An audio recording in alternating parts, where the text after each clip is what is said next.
You and me, we ain't nothing alike. Let's set the record straight. Those words you say, they hold no weight, they like. Let's set the record straight. You'll never break the man before you're out. Hello everyone and welcome back to another Diecast review. Today is a very interesting and special Diecast review. This is the King's 200th career win in his career. Way back in what was this? 1984, baby. It's been a long time. So, surprisingly, I actually did some research on this car and this specific win. So, this took place on July 4th at Daytona, of course. President Ronald Reagan gave the command, which I thought was pretty interesting, and he was there for like the whole race, which is pretty cool. The race ended under a yellow. This was his final win, and the King himself, of course, retired in 1992. So I already knew a little bit of that, but in case for maybe a newcomer who is not really too sure who the King really is, there's a little bit of background for that race in particular, but there's a lot of people who say that the King doesn't really deserve the King name because, you know, there was a lot of tomfoolery going around in that time of NASCAR where, you know, super early stages of racing, you know, you could always squeeze by. I believe he modified his engine bay and his gas tank or his fuel, like, lining or something like that. I know there's a couple people who did that, but I don't remember if it was Richard Petty. I watched a video that was he had a lot of different drivers that really cheesed the system per se. But yeah, so I think Richard Petty, you know, was kind of one of those drivers that would kind of, you know, manipulate the car to do whatever it needed to do to get the win, which, I mean, of course, we still see that today. So nothing's really changed. I mean, you can't really blame him for trying to get, you know, cheating around the system. I mean, you can, I guess, because it's not racing fair. But, I mean, I guess if you're the one to think about it, and, you know, you're the one to do it, you might as well just, you know, see what you can get away with, I guess. But either way, let's look at this box. Absolute plain. Plain and simple. Nothing. No Richard Petty. No STP, no numbers, no nothing. It just says NASCAR Classics, established 1948, and then that was it. I mean, there is no detail. It's just a plain old box. Got a little bit of color, the classic colors, but I mean, other than that, it's, I mean, it's pretty much it.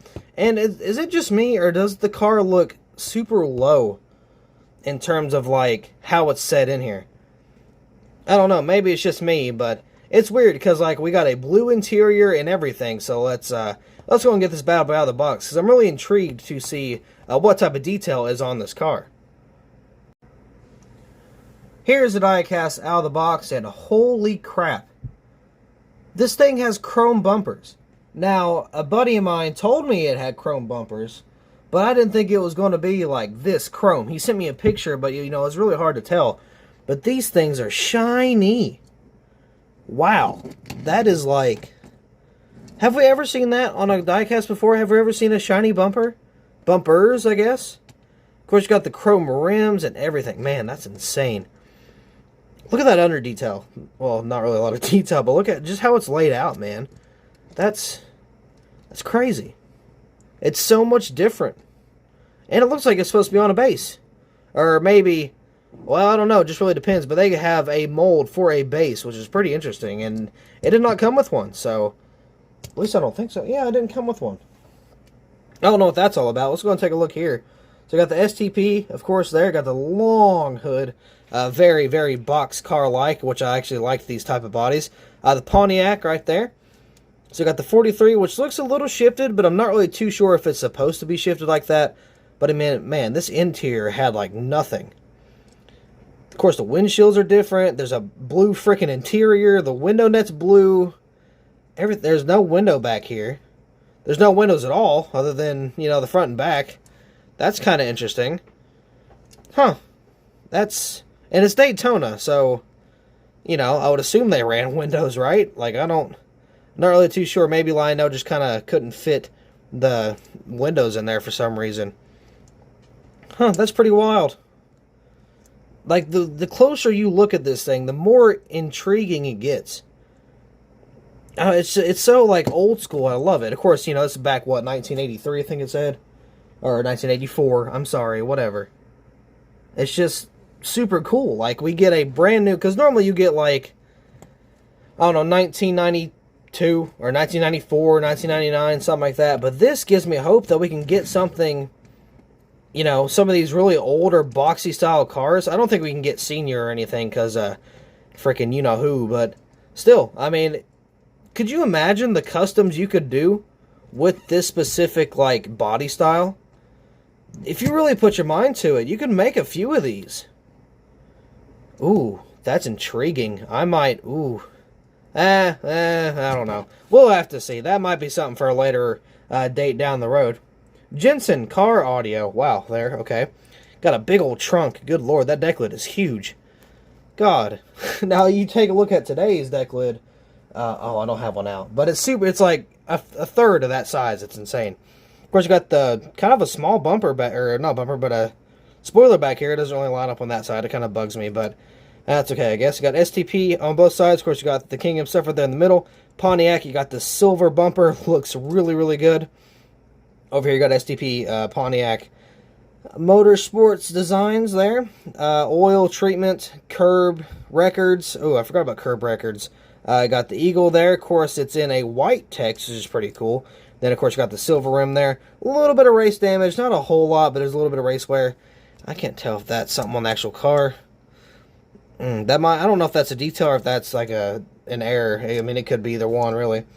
Let's see. Oh, I don't know what that one is. The little trucks in an S. Don't really know what that is. Cannon, curb. There's another one there I'm not really too sure of.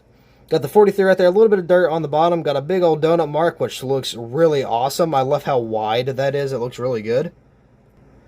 We got some, or not some, we got a lot of contingencies over here. We might have to wait to review the other side because it's got that big old donut mark in the middle. Oh, we got some of the decal wrapping that doesn't really line up. That kind of sucks. Got Goodyear right there. Kind of small, actually, for the Goodyear.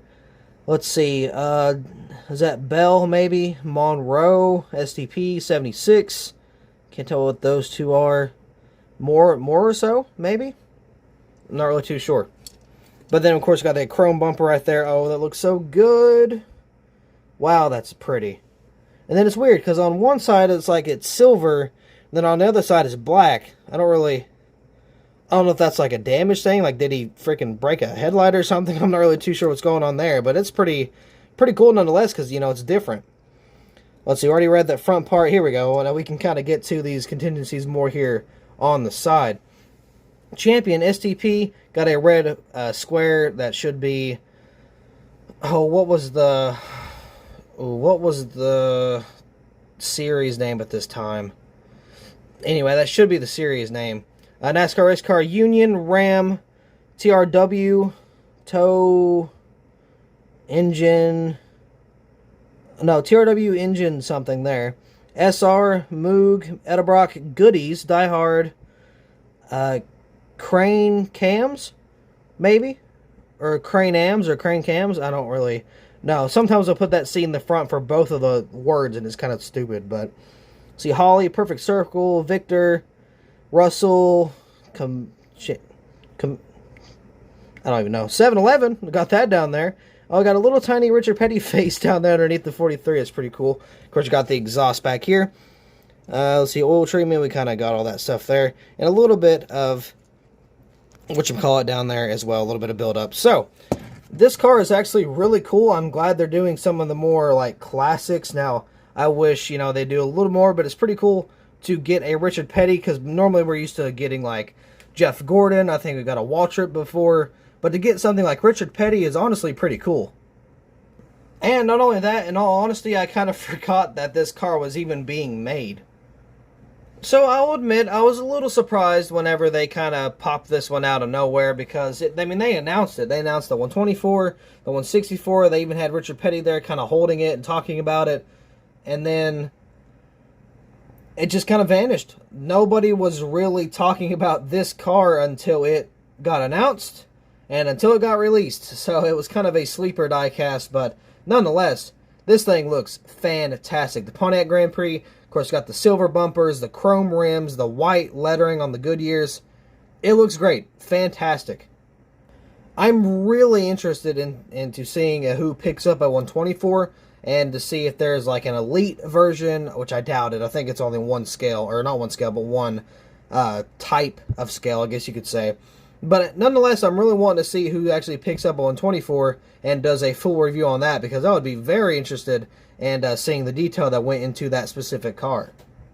Because think about it, they had to change the engine, change the body style, the interior, the wheels, everything. So, I mean, well, the wheels still kind of look, you know, Gen 6-like, which, I mean, I don't think they changed for a very long time. But nonetheless, I'm really intrigued to see a 124, so hopefully somebody will upload one soon. But that being said, I do believe that will be all for this diecast review.